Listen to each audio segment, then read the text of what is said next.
प्यारे बच्चों नमस्कार।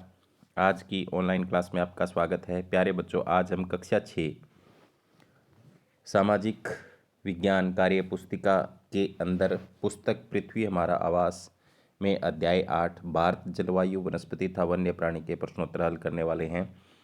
तो जो बच्चे चैनल पर नए हैं या जिन बच्चों ने अभी तक चैनल को सब्सक्राइब नहीं किया, सब्सक्राइब कर ले, लाइक कर दे, अपने साथियों को शेयर कर दें। तो शुरू करते हैं आज की क्लास। आप अपनी स्क्रीन पर देख सकते हैं मौसम एवं जलवायु। हम कई प्रकार के मौसम महसूस करते हैं। कभी खूब गर्मी होती है कि घर से निकलना मुश्किल होता है, तो कभी बहुत ठंड होती है और आग सेकनी पड़ती है, तो कभी बारिश से सब जगह पानी हो जाता है। क्रियाकलाप 1, तुम्हें कौन सा मौसम अच्छा लगता है और क्यों? इसे नीचे दिए गए स्थान पर लिखो। मुझे सर्दी का मौसम बहुत अच्छा लगता है क्योंकि इस मौसम में हम सब कुछ खा सकते हैं, ऊनी वस्त्र पहनते हैं, हमें पंखे कूलर एसी की आवश्यकता नहीं होती। आनंददायक होता है सर्दी का मौसम। मौसम के विभिन्न तत्वों को दर्शाने के लिए विभिन्न चिन्हों का इस्तेमाल किया जाता है। आओ इन्हें जानें। पहला है सूर्य भगवान दिखा रखे हैं धूप, दूसरे में बादल, तीसरे में हवा, चौथे में बारिश और आगे ठंड। इन चिन्हों की सहायता से एक चार्ट बनाया जाता है जो मौसम की विस्तृत जानकारी देता है। इस चार्ट को मौसम चार्ट कहा जाता है। आओ इन चिन्हों की सहायता से अपने गांव या शहर का मौसम चार्ट बनाएं। नीचे तालिका में सप्ताह के दिनों के नाम दिए गए हैं। तुम्हारे गांव या शहर के उस दिवस पर जैसा मौसम है उसे सही चिन्हों से दर्शाओ। अगर तुम चाहो तो अपनी मर्जी से चिन्ह बनाकर एक काल्पनिक मौसम चार्ट भी बना सकते हो। और हाँ, अगर मौसम एक दिन में बार बार बदलता है तो एक से अधिक चिन्ह भी उस दिन के मौसम को दर्शा सकते हैं। जैसे मैंने यहाँ पर बनाया है। मौसम का प्रकार: सोमवार को बारिश बादल थे, मंगलवार को धूप, बुधवार को हवा, गुरुवार को बादल, शुक्रवार को फिर बारिश, शनिवार को ठंड और रविवार को हवा चल रही थी। समय तथा स्थान विशेष के वायुमंडल की दशा को मौसम कहते हैं। मौसम में परिवर्तन तापमान, वर्षा, हवा, बादल तथा अन्य तत्वों के कारण होते हैं।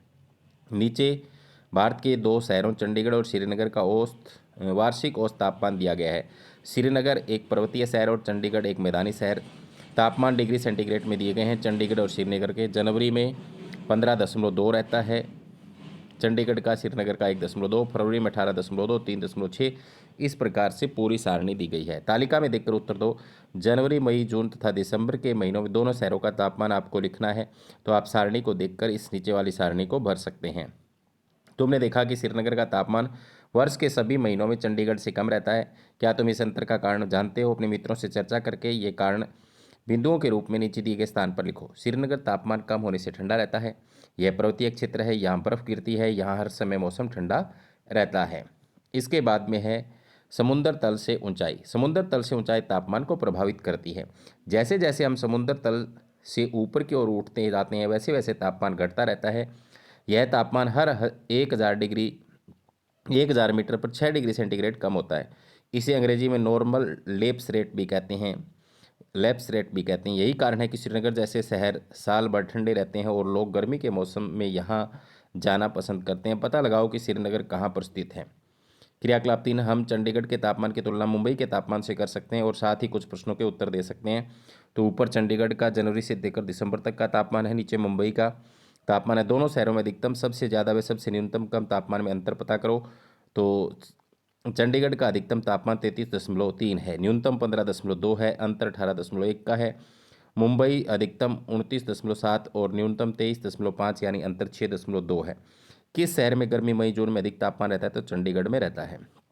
किस शहर में पूरे वर्ष तापमान एक सा रहता है? तो मुंबई के अंदर रहता है। क्या तुम मुंबई और चंडीगढ़ के तापमान में अंतर का कारण नीचे दिए गए स्थान पर लिख सकते हैं?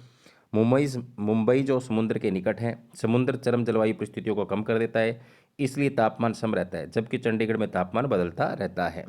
समुद्र से दूरी कैसे प्रभावित करती है? देखो, समुद्र तट के करीब होने से जल तथा स्थल समीर का प्रभाव पूरे वर्ष रहता है। इसलिए जो स्थान समुद्र के करीब होते हैं वहाँ पूरे वर्ष एक समान तापमान रहता है, जैसे कि मुंबई था। भारत के अन्य समुद्र तटीय स्थान। भारत के समुद्री शहरों को मानचित्रों पर पहचानो। किसी एक विशेष स्थान के लंबे समय की वायुमंडल दशा को जलवायु कहते हैं। समुद्र तल से ऊंचाई, समुद्र तल से दूरी तथा अन्य तत्व जलवायु को प्रभावित करते हैं। क्रियाकलाप 4, लगाए गए पेड़ तथा स्वयं उगे पेड़ों में क्या अंतर है? लगाए गए पेड़ तो लगाए जाते हैं और उनकी देखभाल की जाती है हमारे द्वारा। स्वयं उगे पेड़ अपने आप उग जाते हैं और बड़े हो जाते हैं, उनकी देखभाल प्रकृति करती है। हरियाणा में कौन कौन से पेड़ पाए जाते हैं? इन्हें किस प्रकार की प्राकृतिक वनस्पतियों में शामिल किया गया है? बबूल, बेर, जंगली खजूर, खेर, नीम, खेजड़ी, पलास आदि शुष्क पर्णपाती प्राकृतिक वनस्पति है ये। तालिका को पूरा करें। ए है उष्णकटिबंधीय सदाबहार वन। प्रमुख वृक्षों के नाम बांस, आम, रबड़, नट, जामुन। उड़ीसा, अंडमान निकोबार के अंदर पाए जाते हैं। उष्णकटिबंधीय पतझड़ वन सागवान और शीशम को शामिल किया गया। राजस्थान में कंटीली झाड़ियाँ, बबूल और किक्कर राजस्थान। छत्तीसगढ़ के अंदर पर्वतीय वनस्पति नीम, खजूर, पलास। असम और नागालैंड के अंदर मैंग्रोव वन, नारियल, ताड़ तमिलनाडु के अंदर। भारत जलवायु, वनस्पति तथा वन्य प्राणी निम्नलिखित का मिलान करें। सदाबहार वन घास झाड़ियाँ, मरुस्थलीय वन बबूल किक्कर, पर्वतीय वनस्पति शंकुधारी वृक्ष, मानसूनी वन पतझड़ वन, मैंग्रोव वन वर्षा वन। नीचे दिए गए भारत के मानचित्र को देखकर प्रश्नों के उत्तर आपको देने हैं। तो उत्तर दिशा यहाँ पर मापक 1 सेंटीमीटर बराबर 245 किलोमीटर। संकेत पर्वतीय वन, मानसूनी वन, सदाबहार वन, मरुस्थलीय वन, ज्वारीय वन और शुष्क वन के नीचे दिए गए हैं। मानचित्र पर पर्वतीय वन किस चिन्ह से दर्शाया गया है? तो इस चित्र से दिखाया जो मैंने बनाया है। मानचित्र पर मरुस्थलीय वन किस चिन्ह से दर्शाए गए हैं? तो मैंने यहाँ पर बनाने की कोशिश की है। भारत के किस भौतिक प्रदेश में पर्वतीय वन पाए जाते हैं? असम, पश्चिम बंगाल, सिक्किम, अरुणाचल प्रदेश, नागालैंड के अंदर। दक्षिणी पठारी प्रदेश में कौन कौन से वन पाए जाते हैं? शुष्क पर्णपाती वन पाए जाते हैं। राजस्थान व गुजरात में कौन कौन से वन पाए जाते हैं? तो शुष्क, सागवान, मरुस्थलीय वन, मैंग्रोव वन। भारत के तटीय प्रदेश में कौन से वन पाए जाते हैं? तो उष्णकटिबंधीय नम पर्णपाती वन। हरियाणा में कौन से वन पाए जाते हैं? तो मैंग्रोव वन को छोड़कर सभी प्रकार के वन पाए जाते हैं। मैंग्रोव वन को किस नाम से जाना जाता है? ये वन भारत के किस क्षेत्र में पाए जाते हैं? तो कच्छ, सुंदरवन, वेलाचली, दलदल, अनूप वनस्पति के नाम से जानते हैं और पश्चिमी बंगाल के अंदर पाए जाते हैं। क्या तुम कभी वन में गए हो? उनका चित्र या फिल्म देखिए। वन में मिलने वाली किन्हीं चीज़ों के नाम लिखो। गोंद मिलता है, प्लाईवुड, तेल, औषधि, मसाले, ईंधन के लिए लकड़ी, पशुओं के लिए चारा। तो आप इस तरीके से 10 चीज़ों के नाम लिख सकते हैं। आगे क्रियाकलाप 7। नीचे तालिका में वनों के प्रकार दिए गए, उनके आगे दिए गए खानों में इन वनों से संबंधित जानकारी अपने पाठ्यपुस्तक की सहायता से भरो। तो वन के प्रकार, औसत वर्षा, तापमान, वृक्षों की ऊंचाई और प्रमुख वृक्षों के नाम। तो सदाबहार वन 250 सेंटीमीटर से अधिक वर्षा होती है, वहाँ पाए जाते हैं। 15 से 30 सेंटीमीटर सेल्सियस तापमान रहता है, 60 मीटर ऊंचाई होती है। बांस, आम, रबड़। तो मानसूनी वन के बारे में भी, मरुस्थलीय वन, शुष्क वन, मैंग्रोव वन, पर्वतीय वन, सभी के बारे में मैंने यहाँ पर लिख दिया है। आप इस तरीके से वीडियो को रोक करके, पॉज करके इनको पढ़ लेना और नोट डाउन कर लेना, ठीक है।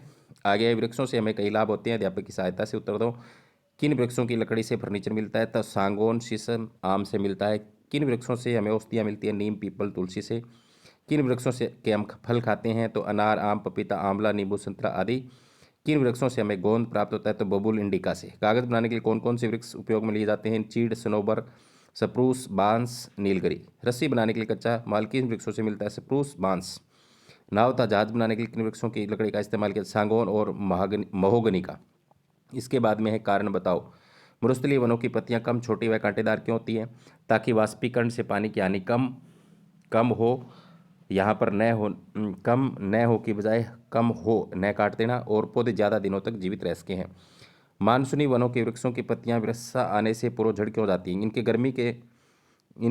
गर्मी के मौसम में पत्ते झड़ जाते हैं, पतझड़ वन भी कहते हैं इनको। गर्मी आने पर झड़ जाते हैं। वनों को काटने से मिट्टी का कटाव क्यों होता है? क्योंकि पेड़ पौधों की जड़ें मिट्टी को बांधे रखती है। अगर हम अपने लाभ के लिए वनों की अत्यधिक मात्रा में काटते रहे तो इससे वातावरण पर क्या क्या हानिकारक असर पड़ सकते हैं? अपने मित्रों के साथ चर्चा करके लिखें। वर्षा प्रदन बढ़ेगा, वर्षा में कमी आएगी, विषोष्णन होगा जिससे तापमान बढ़ेगा, कार्बन डाइऑक्साइड की मात्रा बढ़ेगी, ऑक्सीजन में कमी आएगी, प्राकृतिक आवास नष्ट होंगे जिससे वन्य प्राणी खतरे में पड़ेंगे। वनों के क्या क्या लाभ हैं? तो स्वास्थ्य की दृष्टि से हमें ऑक्सीजन, फल, औषधि प्राप्त होते हैं, भोजन हेतु फल प्राप्त होते हैं, जीव जंतु हेतु आवास व भोजन, दैनिक आवश्यकता ऑक्सीजन, लकड़ी, औषधि प्राप्त होती है, भू संरक्षण हेतु मृदा प्रदन नहीं होता। तो ये वनों के लाभ हैं। तो इसी के साथ ये अध्याय समाप्त होता है। मिलते हैं नेक्स्ट क्लास में, तब तक के लिए बाय बाय, धन्यवाद।